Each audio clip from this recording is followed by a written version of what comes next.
नमस्कार दोस्तों, जैसा कि मैंने आपको एक प्रीवियस वीडियो में पार्ट 1 में ये जानकारी दी थी मेष लगन के बारे में, बताया था कि अगर सूर्य आपका फर्स्ट 6 हाउसेज में बैठा है तो आपको क्या रिजल्ट देगा।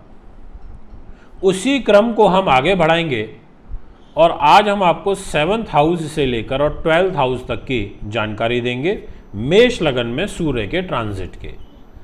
देखो, ग्रह तो परिवर्तनशील हैं, ग्रहों का मूवमेंट हर समय चलता रहता है। सूर्य ग्रहों के राजा हैं और एक राशि में 30 डिग्री तक ये चलते हैं। हर ग्रह 30 डिग्री तक चलता है, उसके बाद परिवर्तन करके नेक्स्ट राशि में चला जाता है। और इस भाचक्र की जो सबसे पहली राशि होती है वो मेष है, फिर सेकंड नंबर पर आती है वृष, फिर थर्ड नंबर पर आती है मिथुन, फिर फोर्थ, ऐसे अलग अलग भ्रमण चलता है।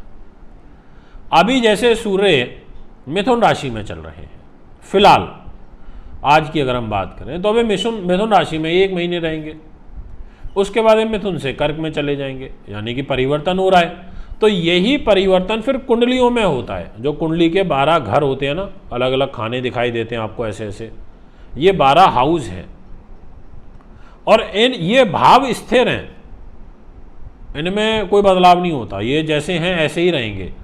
फर्स्ट हाउस अगर मान सम्मान का है, लगन का है तो है। सेकंड हाउस से आपको जीवन भर पैसा मिलेगा तो सेकंड से ही मिलेगा, थर्ड से नहीं मिल सकता।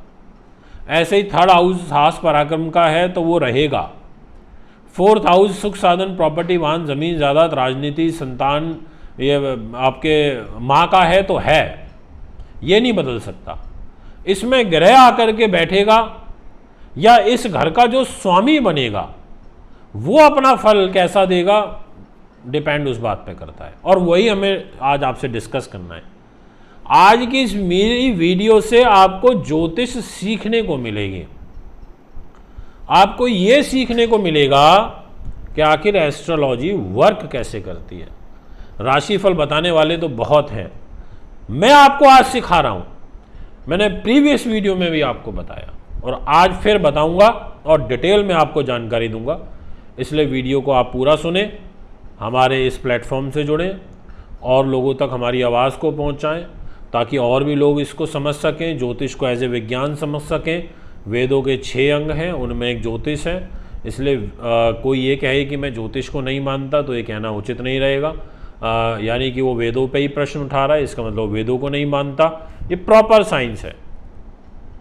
आज मेरे पास दिल्ली की जिम्मेदारी है और मैं बम्बई में जाकर के बैठ जाऊं तो मैं दिल्ली की जिम्मेदारी है, रिजल्ट तो मेरे को दिल्ली का देना ही पड़ेगा। चाहे मैं बॉम्बे बैठ गया, चाहे मैं बॉम्बे से शिफ्ट होकर बैंगलोर चला गया तो मेरे को बैंगलोर में भी जाकर रिजल्ट देना पड़ेगा और दिल्ली वाला तो देना ही पड़ेगा, क्योंकि ये मेरा बेस है, यहाँ का मेरे पास डिपार्टमेंट है और जहाँ बैठा हूँ वहाँ का तो दूंगा ही, पर मेन बेस का नहीं छोड़ सकता।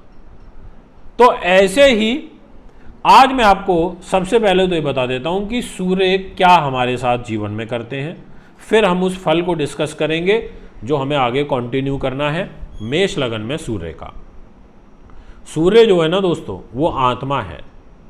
सूर्य के इर्द गिर्द सत्ता घूमती है, सूर्य के पास नेतृत्व है, सूर्य उच्च अधिकारी वर्ग से ताल्लुकात रखता है, सूर्य IAS बनाता है, IPS बनाता है, मिनिस्टर बनाता है, गवर्नर बनाता है, ये आपको महत्वाकांक्षी बनाता है, ये आपका आत्मबल बढ़ाता है, ये आपको तेज देता है, ये आपकी आयु को बढ़ाने का काम करता है, ये राजाओं की तरह आपका प्रभाव बढ़ाता है, ये आपको राजनीतिक प्रभुत्व देता है, ये मेडिसिन की लाइन से जोड़ता है और इसके पास डिपार्टमेंट होता है सिंह राशि का, क्योंकि सिंह राशि के स्वामी ग्रह हो जाते हैं सूर्यदेव।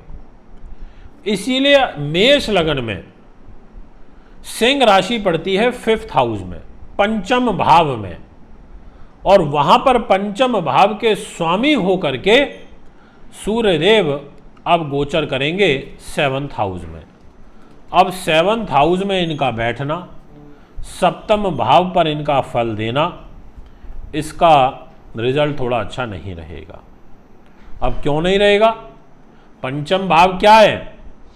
बुद्धि का, उन्नति का, संतान का, अकस्मात धन लाभ का, प्रबंधन का, नीति का, शास्त्र कला का, विद्वानता का, मनोरंजन का, प्रेम संबंध का है। इस स्थान की जिम्मेदारी लेकर के सूर्य देव 7th हाउस में बैठ गए, सप्तम भाव। किस में बैठे? तुला राशि में बैठे। तुला राशि किसकी है? शुक्र की है। और शुक्र के साथ सूर्य का क्या है? शत्रुता वाला व्यवहार।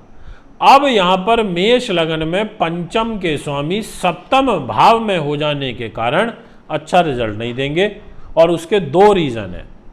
एक रीजन तो ये कि ये शत्रु के घर में बैठे हैं, और दूसरा रीजन ये कि ये तुला राशि में नीच के हो जाते हैं। और नीच ग्रह कैसे अच्छा फल देगा? नीच ग्रह की तो सोच में ही नीचता आ जाती है। ऐसी स्थिति में ये आपको काफ़ी दिक्कत देगा।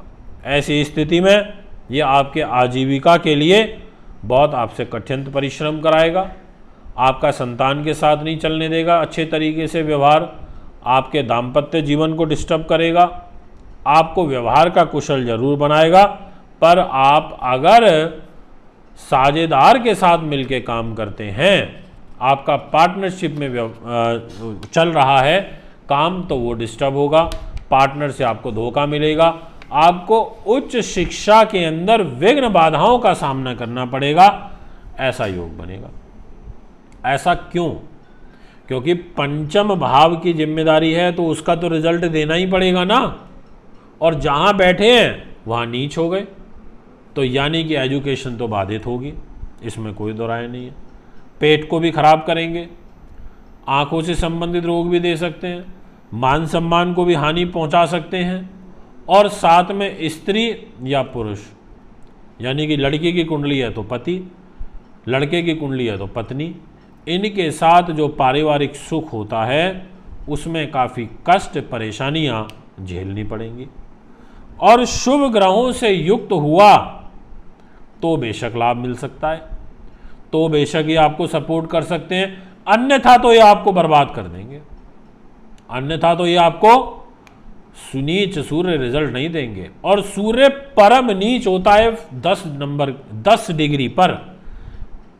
हर ग्रह की एक पर्टिकुलर एक ऐसा अंश होता है, डिग्री होती है, जहां आकर के उसकी नीचता पूर्ण हो जाती है, कंप्लीट वाली पर आ जाता है। तो ऐसे ही जब सूर्य मेष ये जैसे ही सूर्य चलता है, धीरे धीरे धीरे धीरे आगे बढ़ता है, तो ये 10 डिग्री पर पहुंचता है तो ये परम नीच हो जाता है। तो इसलिए आपको ध्यान रखना पड़ेगा। इसी प्रकार से आपका सूर्य मेष लगन का है, पंचम भाव का डिपार्टमेंट है, और जाकर के बैठ गया अष्टम भाव में, 8th हाउस, आयु का घर।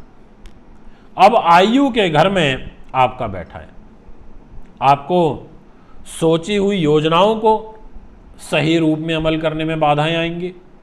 आपको उच्च विद्या और धन प्राप्ति के जो साधन हैं उनको प्राप्त करने में दिक्कत आएंगी।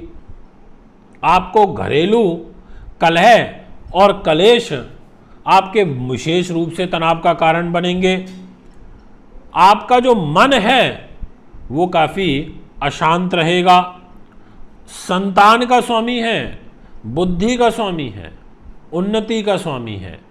इन चीज़ों को लेकर के अष्टम भाव में सूर्य आ गया। अब यहाँ आकर के चिंताएं देगा। और अगर पाप ग्रहों से, शनि राहु जैसे ग्रहों से युक्त हुआ या दृष्टि में हुआ तो चोट दुर्घटना का भी योग बना देगा। गर्भवती महिलाओं को गर्भ धारण करने में दिक्कत देगा। चोट दुर्घटना, गुप्त चिंताएं ये ज़्यादा सताने लग जाती हैं। ऐसा एक योग यहाँ पर ये बना देगा।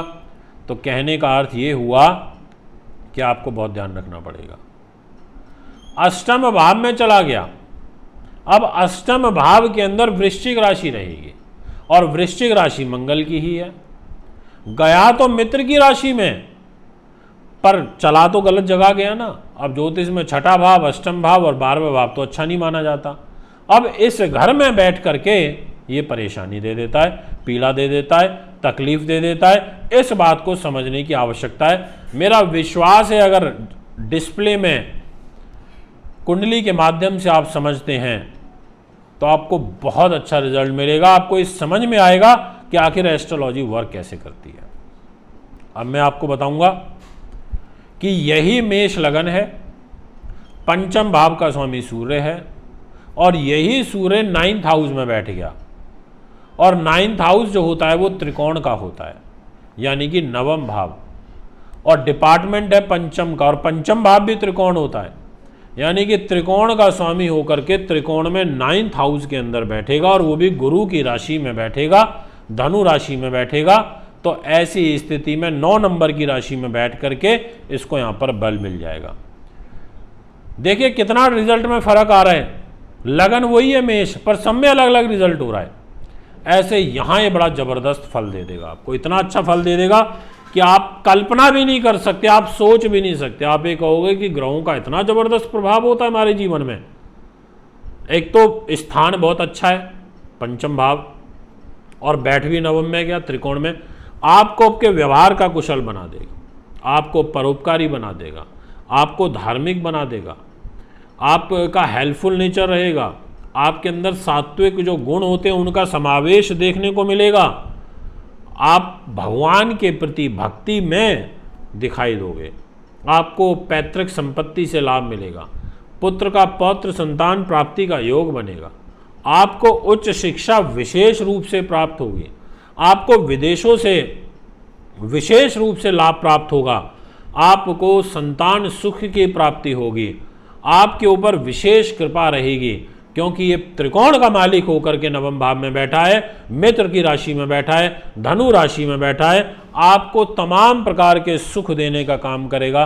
वो सभी चीज़ें दे देगा जो आप चाहते हैं, जो आपके मन में है, जो आपकी इच्छाएं हैं कि ये भी चीज़ें मुझे प्राप्त हो जाएं।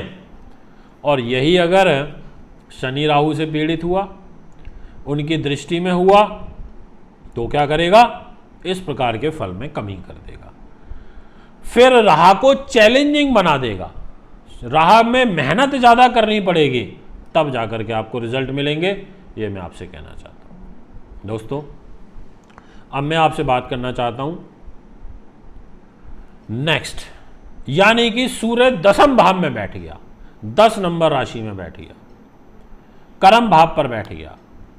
भाव तो क्या है, स्थिर है, और वहाँ राशि कौन सी है, 10 नंबर, शनि का घर है। सूर्य के पास क्या डिपार्टमेंट है, बुद्धि का, उन्नति का, संतान का, प्रबंधन का, नीति का, शास्त्र कला का, विद्वानता का, रिसर्च का, कॉम्पिटिटिव एग्जाम्स का, इनको लेकर के 10th हाउस में आ गया। अब ऐसी स्थिति में यहाँ कार्य व्यवसाय में संघर्ष ज़्यादा कराएगा, क्योंकि शत्रु राशि में है। 10 नंबर की राशि जो शनि की होती है उसके साथ सूर्य की शत्रुता है।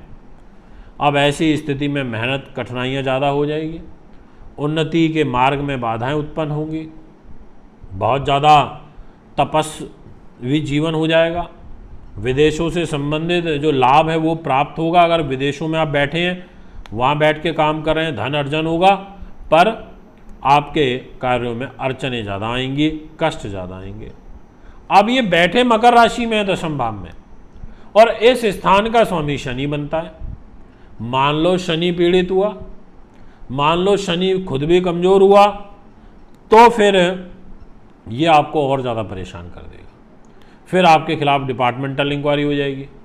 अगर आप सरकारी नौकरी में हैं तो पैतृक संपत्ति से भी आपको नुकसान होगा, और स्वयं की संपत्ति से भी नुकसान होगा, और साथ में सरकार से विशेष रूप से आपको हानि होगी।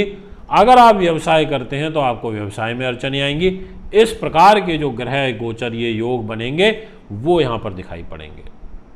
देखिए, यही सूर्य है, जब नवम भाव में था, धनु राशि में था, गुरु के घर था, तो अलग रिजल्ट दिया। यही सूर्य जब 8 नंबर में था, वृश्चिक राशि में था, अष्टम भाव में था, डिपार्टमेंट वही था पंचम भाव, पर रिजल्ट अलग कर दिया। यही सूर्य जब 7वें भाव में था तो नीच हुआ, तो फल अलग कर दिया। यानी कि हर भाव में अलग अलग फल कर रहा है। अब मैं आपसे बात करूंगा नेक्स्ट 11 नंबर, यानी कि लाभ स्थान में अगर आपके सूर्यदेव बैठे हैं, लाभ हर कोई चाहता है, और ज्योतिष का एक नियम है कि अगर एकादश स्थान में कोई भी ग्रह बैठता है तो लाभ अच्छा देता है। और सूर्य यहाँ पर पंचम के स्वामी होकर के लाभ स्थान में बैठेंगे। वहाँ राशि रहेगी 11 नंबर, कुंभ 11। है तो सूर्य के साथ इनकी शत्रुता, है तो परेशानी, पर क्योंकि लाभ में बैठे हैं तो सोचेंगे चलो भैया लाभ तो दे ही दे देते हैं।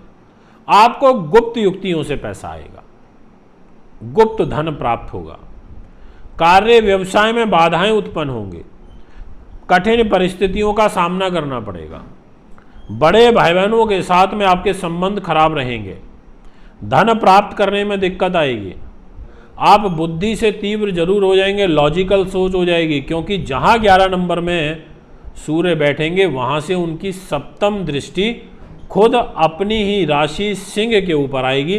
तो यानी कि अपने घर को भी बचाएंगे, यानी कि काम बनेंगे, पर एफर्ट्स बहुत लगेंगे। उच्च प्रतिष्ठित लोगों के साथ में आपके संपर्क सधेंगे, आपका विदेशों से संबंधित लाभ आएगा, आपको भूमि का, सवारी का सुख प्राप्त होगा, मांगलिक कार्यक्रम से लाभ होगा। पर समस्या पता है क्या है कि सारी चीज़ों में विलंब भी होगा, क्योंकि ये शत्रु राशि में रहेंगे, पर रिजल्ट अच्छा देंगे। बहुत सारे लोगों की ये शिकायत रहती है कि गुरुजी हमारे को मिलता सब है, हमारे को सब प्राप्त होता है, पर हमारी लाइफ में एफर्ट्स हमारे बड़े रहते हैं, मेहनत बहुत रहती है, हमें परिश्रम बहुत करना पड़ता है। तो यहाँ परिश्रम करा देगा। अब मैं आपसे बात करूंगा 12 नंबर की, यानी कि अंतिम भाव। 12वां भाव मोक्ष का भी होता है, 12वां भाव खर्च का भी होता है, 12वां भाव दंड का भी होता है। सूर्य के पास क्या डिपार्टमेंट है? सूर्य के पास है पंचम भाव। ये 5th हाउस के स्वामी होकर के 12th हाउस में बैठेंगे और लगन है मेष। तो ऐसी स्थिति में ये अपने मित्र की राशि में बैठेंगे।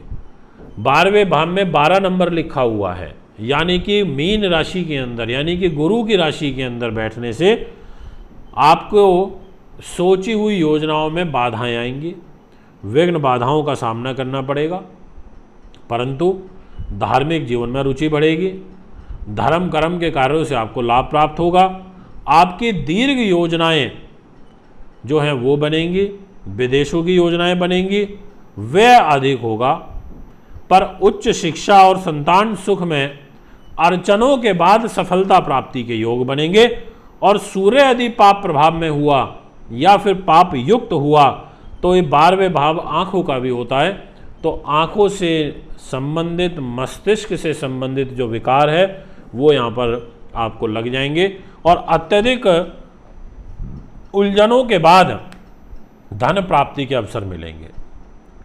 ये मैं आपसे कहना चाहता हूँ। देखिए कितना ज़बरदस्त है ज्योतिष शास्त्र कि आज हमने इन 2 एपिसोड में बात करी, मेष लगन में 12 भावों के अंदर हमने सूर्य को घुमाया अलग अलग राशियों में, और सब जगह फल बदल गया।